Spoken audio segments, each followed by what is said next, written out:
I'm done with you.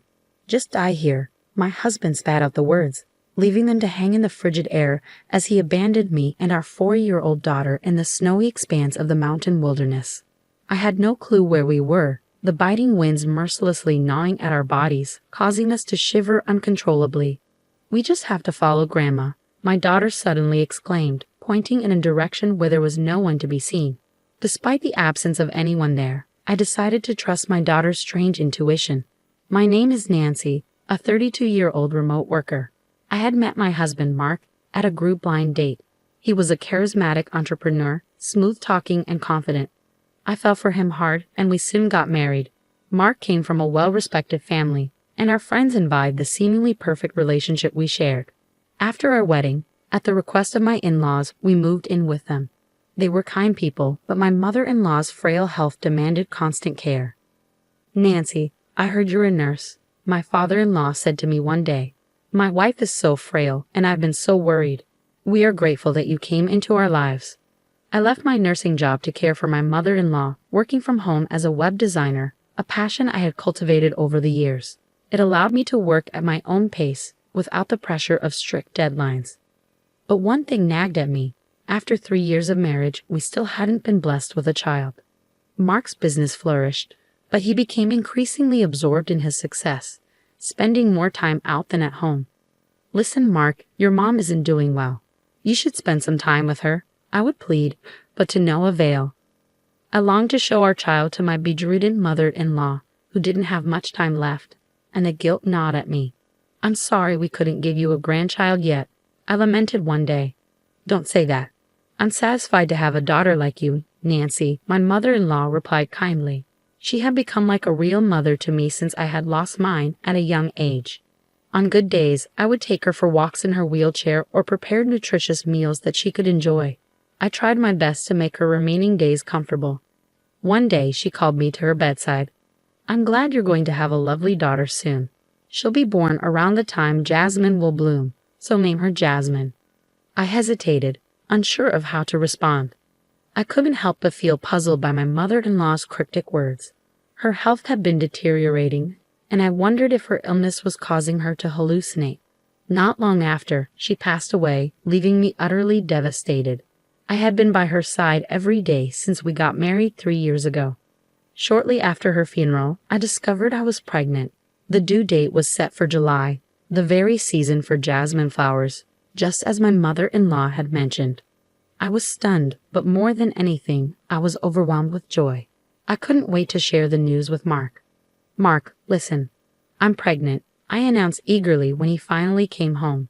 His response caught me off guard. "Wait, really? I'm not good with kids. I don't think I want any right now," he said dismissively. His words stung, leaving me speechless. I could smell alcohol on his breath, and his clothes reeked of perfume. I had a sinking feeling I knew where he was spending his time. To him, I was nothing more than a convenient housemaid caring for his parents, but I couldn't give up on the precious life growing inside me. Despite Mark's indifference, I managed to gather the necessary resources for our baby. I dipped into the savings I had accrued when I was single and used my earnings from work. Just as my mother-in-law had predicted, our daughter was born during the blooming season of jasmine flowers. We named her Jasmine. She was a beautiful child with radiant skin, bearing a striking resemblance to my late mother-in-law. As Jasmine grew, she displayed unique traits. She would laugh and wave her hands as if in conversation with unseen companions. By the age of 2, she began speaking broken words, often directing them towards the family shrine. "Grandma, do you like Jasmine?" "Jasmine loves Grandma too," she would say, her innocent voice filled with affection. Even when I asked Jasmine who she was talking to, she would simply smile, leaving me both puzzled and awestruck by her mysterious interactions. When Jasmine turned 3, I often caught her engaged in deep conversations with someone in the corner of our loft. "Hey, Jasmine, who are you talking to? And what about?" I would inquire, curious about her mysterious interactions. "Grandma said she will give me her bracelet from the drawer," Jasmine replied innocently. "Grandma did. She said she knitted them using the fabric of her favorite sundress." I asked, intrigued by her response. Intrigued, I opened my late mother-in-law's drawer, where I indeed found a hand-knitted bracelet. Watching Jasmine happily wear the bracelet, my father-in-law murmured nostalgically, "Ah, those were made from the sundress my wife loved to wear when she was young. She made them into bracelets. She was skilled at knitting." Surprisingly, it seemed that Jasmine could truly communicate with my deceased mother-in-law. However, fearing it might bring harm to her, I decided not to disclose this to anyone. Our days were peaceful, but the tranquility didn't last forever. Mark began to indulge himself, abandoning his work. His company teetered on the brink of collapse, and we could barely afford our living expenses. We relied on the money provided by my father-in-law and my earnings. Eventually, Mark had to swallow his pride and ask his father for financial help. Thanks to that, his company somehow managed to recover. But the question lingered. Would Mark, who continued to lead a carefree lifestyle, ever change? I couldn't shake off my skepticism when one day, Jasmine started saying something unsettling. "Daddy is planning to do something bad," she confided in me. "What do you mean?" I asked, my concern growing. "I don't know, but Grandma seems worried. She told me to be careful," Jasmine replied, her words sending a chill down my spine. I couldn't fully grasp the meaning behind her cryptic message, but it lingered in my mind. What kind of trouble could Mark be getting into? Was it related to his company, another woman, or money? I pondered these possibilities, but without any concrete evidence, I hesitated to confront him. To err on the side of caution, I began carrying a voice recorder and instructed Jasmine not to mention her conversations with her grandmother to her father. A vague feeling of unease gnawed at me. My suspicions deepened when I discovered numerous receipts from strip clubs and bars among Mark's belongings. Despite the financial struggles of his company and even after seeking help from his father, his habit of going out remained unchanged. Moreover, I stumbled upon a note that read, "Consult the gang about the plan." The mention of the gang left me uneasy and wondering about the extent of Mark's involvement. If what Jasmine said was true, and my mother-in-law had indeed been warning us, it could signify impending danger for me and Jasmine. The thought sent shivers down my spine, and for several weeks I remained on high alert. Yet nothing further transpired, and gradually my sense of caution receded as I resumed my daily routine. Then one day my husband, unusually upbeat, approached me. "Thanks to Dad's assistance, my business is thriving and we're making greater profits. How about we go on a family vacation for the first time in a long while?" His suggestion filled me with conflicting emotions. Despite his seemingly sincere offer, doubts about my husband still lingered in my heart. I couldn't ignore the flicker of hope that surged within me as I glimpsed my husband's gentle demeanor, reminiscent of old times. If my husband has genuinely changed his mind, this could be an opportunity to mend our relationship, I thought, entertaining the possibility. With that hopeful notion in mind, I agreed to the family trip. As I busied myself with preparations, the worry stemming from my daughter's unsettling words gradually faded, replaced by excitement for the long-awaited journey. On the day of the trip, I was taken aback by the sight of the rental car my husband had arranged. It was equipped with snow tread tires, instilling a slight unease within me. I couldn't shake the thought that we might be heading towards a snowy mountain. Yet, fearing that voicing my concerns might spoil the trip and dampen my husband's mood, I silently took my place in the back seat alongside our daughter. In hindsight, I realized I should have been more cautious. As we drove deeper into the mountains, supposedly towards the hot spring, my anxiety heightened. Then increasing snowfall and a deviation from the interstate onto an unfamiliar side road only fueled my apprehension. "Dear, this road seems unusual. Are you certain we're on the right route?" I questioned, my voice tinged with worry. My husband's silence only deepened my unease as he continued to drive, his expression grim and fixed ahead.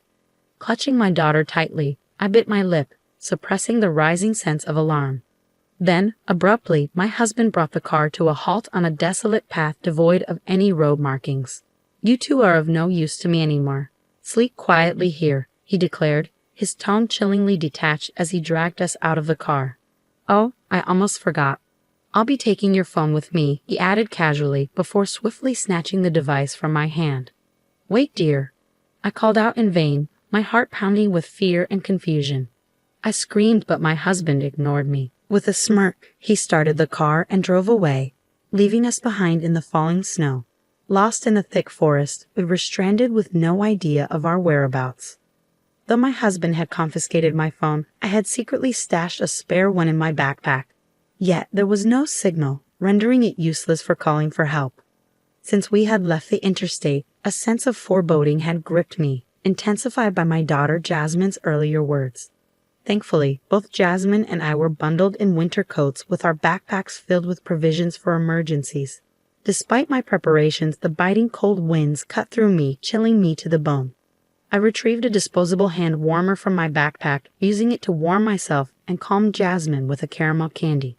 As the snowfall intensified, it became apparent that we were facing the prospect of being stranded alone in the wilderness.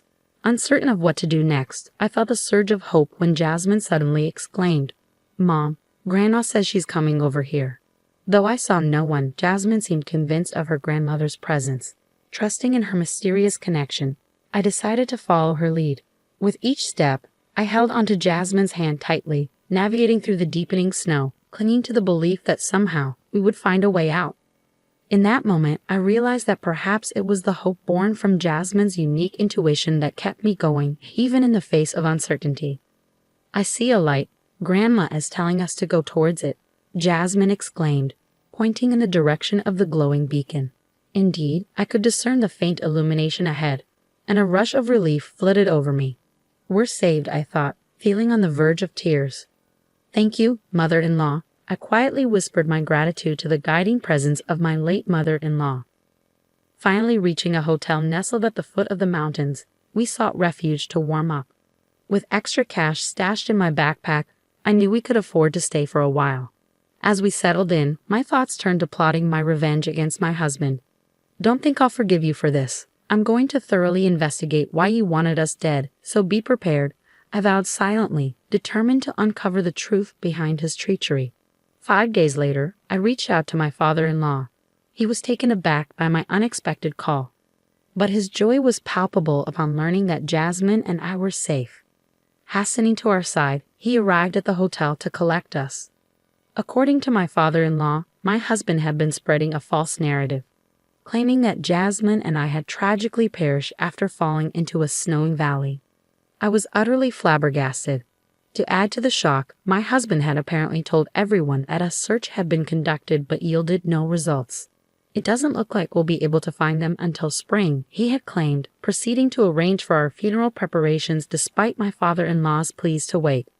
Adding to the bewildering turn of events, my father-in-law discreetly handed me something that unraveled a startling truth.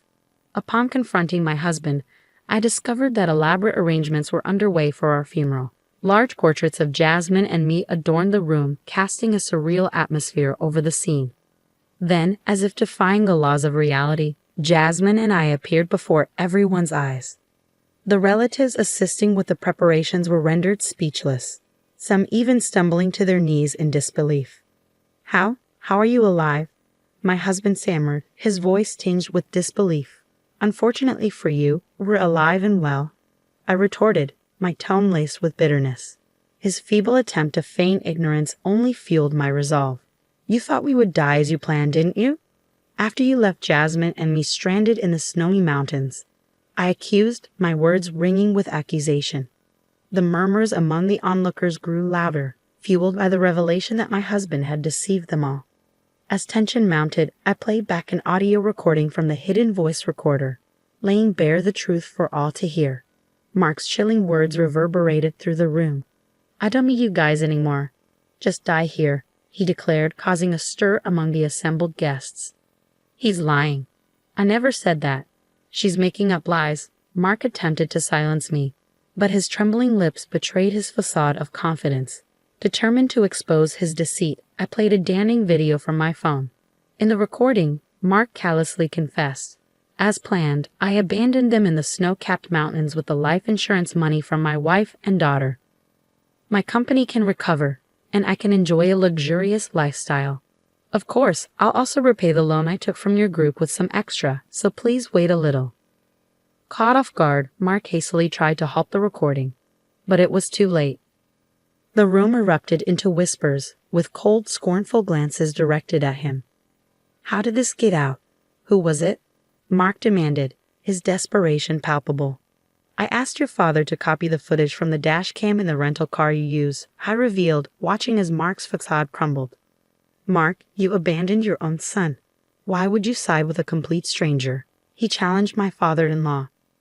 But to everyone's surprise, my father-in-law's anger was directed squarely at Mark. It's no surprise that he would abandon you. After all, you secretly took out a large life insurance policy not only on Jasmine and me, but also on your own father, he accused, thrusting a policy found in Mark's drawer towards him.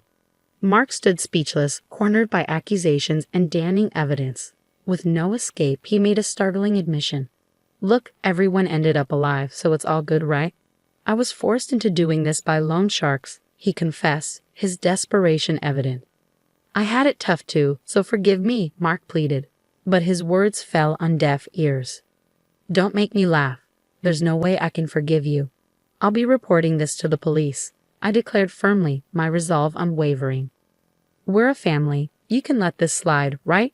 Please, Mark implored, desperation evident in his voice as he sank to his knees before us. My father-in-law and I exchanged incredulous glances. There is absolutely no way. I'm utterly disgusted with you. You can go to hell, I spat, my contempt palpable. Mark's shock was evident as he realized his apology wouldn't suffice. But it was too late. A relative who had overheard our exchange had already alerted the authorities, and soon the police arrived to take Mark away. With overwhelming evidence against him, Mark was convicted of a serious crime for attempting to take the lives of his own family. His company went bankrupt, and his life was set on a path of misery, even if he were to be released from jail. Our marriage ended in divorce, and I won full custody of our daughter Jasmine. At my father-in-law's earnest request, Jasmine and I formed a special adoption bond with him, receiving his inheritance as a gift while he was still alive. Now we live happily with my kind father-in-law, cherishing every moment as we watch Jasmine grow. Though he often encourages me to find love again, for now, I am content with the life we have. The other day, Jasmine whispered in my ear, Grandma says she's glad, but we can't meet her anymore, so she's saying goodbye. It tugged at my heartstrings, but if it meant that my mother-in-law had nothing left to protect us from, then perhaps it was for the best. Dear mother-in-law, I will protect Jasmine with everything I have, I vowed, placing my hands together in front of her grave, a promise made with unwavering determination.